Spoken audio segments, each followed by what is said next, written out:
Hello guys, welcome to my YouTube channel Splashy Soul Tarot. So मैं आपके सामने एक रीडिंग लेके आया हूँ, late night thoughts of your person. तो सबसे पहले ये एक जनरल रीडिंग है। अगर आपने मेरे चैनल अभी तक सब्सक्राइब नहीं करा तो प्लीज़ सब्सक्राइब कर लो। एंड आपको कोई भी मेरे से एम्बिग्यूटी अगर आपको इस रीडिंग में दिखाई दे तो मुझे आप कंसल्ट कर सकते हो, मेरी गलतियाँ बता सकते हो। तो मैं स्टार्ट कर रहा हूँ। सारे ज़ोडिएक साइंस होंगे, सारे नेम्स होंगे, जितना रेजोनेट करा उतना लो, अदरवाइज़ आप मेरी दूसरी रीडिंग्स देख सकते हो। तो सबसे पहले मैं देखता हूँ कि आपके पर्सन आपके बारे में फील क्या कर रहे हैं। ठीक है, जो भी मेरे दिमाग में क्वेश्चन आएंगे देन फिर हम उस पर चलेंगे। सबसे पहले आपके पर्सन आपके लिए फील क्या कर रहे हैं। सो queen of wands, nine of cups. वो देखते हैं भाई, देखो तुम्हारा पर्सन जो लेट नाइट थॉट है तुम्हारे पर्सन के, तुम्हारे साथ चीज़ों को होते हुए देखता है। यहाँ पे ना उसके दिमाग में चल रहा है कि उसके पास ऑप्शंस हैं। अगर देखा जाए क्वीन ऑफ वैंड्स अगर तुम हो तो queen of pentacles, vice versa. भाई आपका पर्सन को लगता है कि मेरी जो इच्छाएं हैं वो पूरी हो रही हैं। मैं एक बार कंफर्म कर लूँ, इज़ अ थर्ड पार्टी और not. Five of wands confusion में तो है। यस भाई, थर्ड पार्टी है यहाँ पे तुम्हारे रिलेशनशिप में ना। तो तुम्हारा पर्सन है वो तुमको लेके कंफ्यूज है। उसके दिमाग में ऐसा चल रहा है कि या तो तुमसे मूव ऑन करे, ठीक है, या अगली वाली को पकड़े या तुमको रोक के रखे। उसको खुद समझ नहीं आ रहा क्या करना चाहिए। उसको अपना फ्यूचर बस ब्राइट देखना है। उसको अपनी अब बकचोदियाँ नहीं चाहिए उसको अपनी ज़िंदगी में ना। उसको सिंपल बोलूँगा, ब्लंट एंड सीरियसली, जिसको अपनी ज़िंदगी खुशी चाहिए और खुशी ही चाहिए उसको। ठीक है, नाइट ऑफ स्वॉर्ड्स, क्यूरियोसिटी है भाई इंसान को। एंड डीपर रिसर्च बोल लो या अपने दिमाग से इसको बोल लो कि बंदा बहुत ज़्यादा पढ़ रहा है तुम्हारे बारे में, अंडरस्टैंड कर रहा है नेचर क्या है, एंड भाग भी रहा है उतना। अगर देखा जाए ना तो भागने की पूरी फिराक में अपने आप से भाग रहा है चीज़ों को लेके। इसलिए दूसरों के पास जाके लगता है कि वैलिडेशन उनको सीख करता है, अपने ऑप्शंस को देख रहा है, उनको कंसिडरेट कर रहा है। मतलब आपको भी दूसरे इंसान को भी किसको चूज़ करूँ। अगर देखा जाए फीलिंग में आप अच्छे हो, आप अपने लेवल पे अच्छे हो, बहुत एडमायरेशन हो, कहीं ना कहीं देखो आपके अंदर इम्पल्सिवनेस है। ठीक है, एंड सामने वाली जो लड़की है वो बिल्कुल प्रैक्टिकल है, या लड़का, वाइस वर्सा एनर्जी देख लेना भाई, लड़का और लड़की जो देख रहे हो। सामने वाली टू प्रैक्टिकल है, उसके इमोशंस को नहीं समझ रही, आप उसके इमोशंस को डीपर वे में समझते हो, बट आप इतने ही इमोशनल हो, फिर वो इतना इमोशनल में चाहिए तो मिक्स तो बैलेंस है नहीं है जो इंसान चाहिए, इसलिए उसने सरेंडर कर रखा है चीज़ों को लेके। ये है। अब मैं देखता हूँ कि आपके प्रति उसका लव डीप है या सरफेस लेवल वाला ही लव है भाई। एक होता है ना लव बहुत डीप है भाई, उसके बिना रह नहीं सकते। यहाँ से तो मुझे सरफेस लेवल वाला ही लग रहा है, फिर भी देख लेते हैं। यूनिवर्स मुझे बताओ कि जो इनका लव है वो सरफेस लेवल का है या डीप वाला है लव है। Universe please guide me for same, मुझे बताओ। जो मेरे व्यूअर्स देख रहे हैं जनरल रीडिंग, ये सरफेस लेवल का है, डीप लव है। सरफेस लेवल का लव है, मैंने बोला था ना है भाई, बट ये सरफेस लेवल का है। Is not madly in truly in love with you. वो आपको एक फ्रेंड्स वाला लव करता है, फ्रेंड से बढ़ के रिलेशनशिप। आपको अगर दिल से चाहें तो आप एक उसके अच्छे दोस्त हो। अभी वो जो इमोशनल स्टेट ऑफ माइंड होता है चाहे रिलेशनशिप में भी हो, बट एक होता है ना इमोशनल स्टेट ऑफ माइंड में जो ट्रू लव वाली फीलिंग बोलूँ, कुछ के लिए आपका क्रश भी हो सकता है। You are not in relationship, जो मेरे व्यूअर्स देख रहे हो तो जस्ट फ्रेंड्स भी होगी, फ्रेंड्स की एनर्जी ज़्यादा आ रही है। तो भाई ये इंसान अभी तो देखो सरफेस लेवल के लिए फीलिंग्स है, उससे ऊपर नहीं है। इसको तुम्हारे लिए लेके बहुत सेंसुअलिटी है, वो मानता हूँ। इमोशनल हो रहा है डे बाय डीपर, वो स्टार्टिंग ऑफ लव बोल सकते हो, ठीक है, बट ऐसे तुम्हारे लिए पागला दीवाना नहीं है।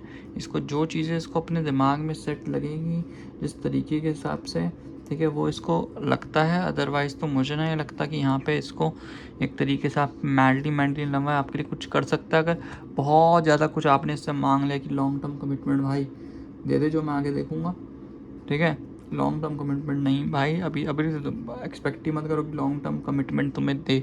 सरफेस लेवल का प्यार, और तुम भी मत एक्सपेक्ट करना, और तुम भी इतना सीरियस मत होना मेरे व्यूअर्स जो यहाँ पे देख रहे हो।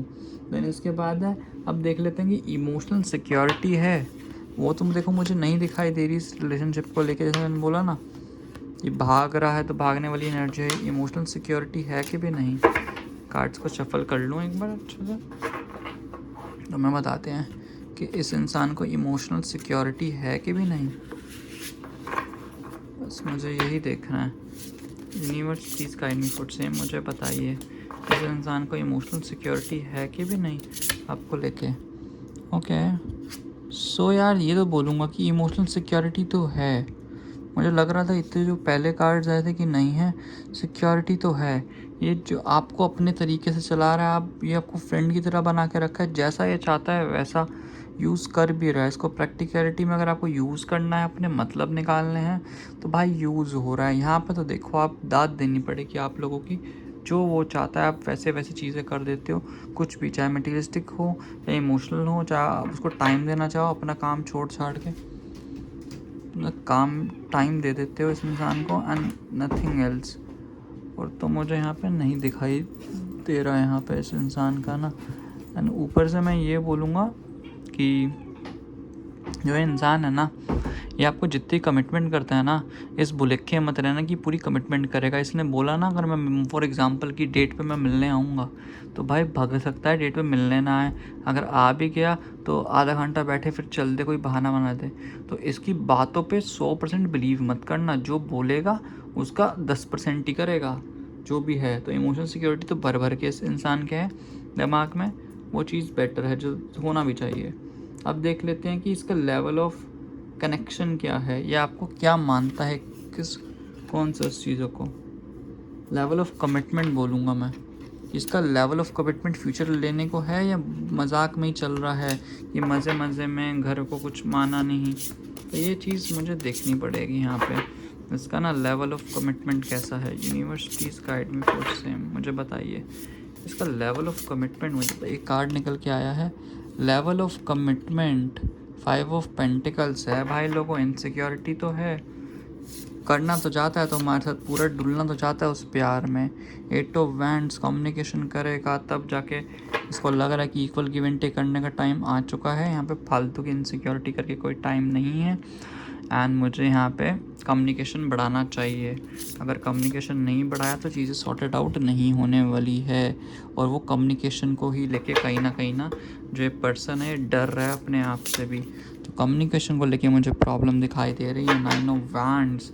तो मैं देखो इतना बोलूँगा, ये कम्युनिकेशन बढ़ाने का सोच रहा है। नो भाई, सॉरी टू से, मुझे ऐसा लगता है कि देखो फ्यूचर का सोच रहा है, इसमें कोई दोराही नहीं है। फ्यूचर का सोच रहा है, 2 ऑफ वैंड्स दूर का सोचता है। बट इतना मान के चलना, आगे जो प्रॉब्लम आएगी फैमिली की मुझे प्रॉब्लम दिखाई दे रही है। अदरवाइज़ ये आगे तक इंसान लेके जाएगा एंड तुम्हें रिश्ते में एंड तक लेके जाने की पूरे चांसेस है। जो बंदा था ना प्रैक्टिकल, उसको छोड़ देगा, तुम्हारी तरफ आएगा, कम्युनिकेशन बहुत अच्छे से करेगा, तुम्हारी तरफ आएगा, इन चीज़ों को सॉर्टेड आउट करेगा, जो करना भी चाहिए इस इंसान को। ऐसा अच्छे तरीके से करना चाहिए सॉर्टेड आउट ना, चीज़ें ऐसे बीच में नहीं, भुलेखे में नहीं रखनी चाहिए।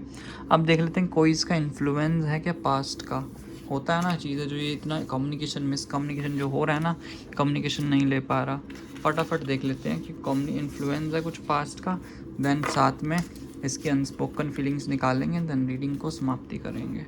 ठीक है, universe please guide me for same. तो इसकी इन्फ्लुएंस ऑफ पास्ट देख लेते हैं। Universe please guide me for same. Influence of past देखते हैं क्या है इस इंसान का ना। सो इन्फ्लुएंस ऑफ पास्ट यही है कि ये जो भाग रहा है ना तुमसे, इतने तरीके से रूड हो रहा है तुम्हारे आगे आके, चीज़ों को बॉदर, मतलब तुम्हें बॉदरिंग लग रही है चीज़ों को लेके ना, तुमसे रूड वे में बिल्कुल प्रैक्टिकल हो रहा है, हर चीज़ में अपनी जगह वो निकाली जा रहा है कि मुझे ये प्रॉब्लम है, ऐसे नहीं रहना, वैसे नहीं रहना। वो पास्ट का है। ये बंदा इमोशनल तो नहीं बोलूँगा, बट एक काइंड ऑफ मिक्स्ड बैलेंस बंदा था। ये जितना घुस रहा है ना, छोटी छोटी चीज़ों पे गुस्सा कर रहा है तुमको, छोटी छोटी चीज़ों पे इरिटेट हो रहा है, इसके पास्ट का है। ये स्टिक नहीं कर पा रहा किसी इंसान। वो ट्रस्ट वाली चीज़ होती है ना, इसको ट्रस्ट वाली वो फीलिंग नहीं है। इसको जेन्युइन में चाहिए रेस्ट एंड पीस। लास्ट वाले जो भी रिलेशनशिप में होगा, यहाँ पे रेस्ट एंड इसको पीस नहीं मिला। एक काइंड ऑफ हिलिंग नहीं इसकी अच्छे से हुई, उसकी हीलिंग आप करवा दो, है ना। वो जो फैमिली चाहता था ना, वो फैमिली नहीं मिली। तो बोलते हैं ना, दूध का जला हुआ भी छाछ फूक फूक के पीता है। तो इसलिए अब इसके दिमाग में चल रहा है, कोई अगर लॉन्ग टर्म हो पार्टनर, उसके साथ बहुत अच्छे से आऊँगा।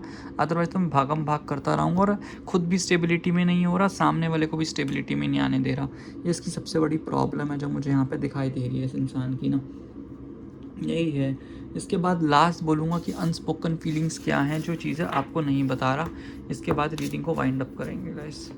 Last, universe please guide me for same. 3 card से मुझे बताइए कि अनस्पोकन फीलिंग्स क्या हैं इस इंसान की। सो देखो किंग ऑफ पेंटिकल्स है। देखो आपके साथ अनस्पोकन फीलिंग्स यही है कि आपके साथ न्यू शुरुआत करना चाहता है अपनी ज़िंदगी में। जो भी मटेरियलिस्टिक एस्पेक्ट्स है उसको दिखाई देता है कि वो इसको आपके साथ ही मिलेंगे, ठीक है। अभी के लिए ये थोड़ा सा टाइम चाहता है अपने ऊपर कंजर्व करने के लिए, देन आपको न्यू स्टार्ट करेगा। थोड़ा सा इसको स्पेस दे दो, आप इसको बस बॉदर मत करा करो कि भाई मुझे टाइम नहीं दे रहा, टाइम नहीं दे रहा, वो चीज़ें। Self-service machine is broken.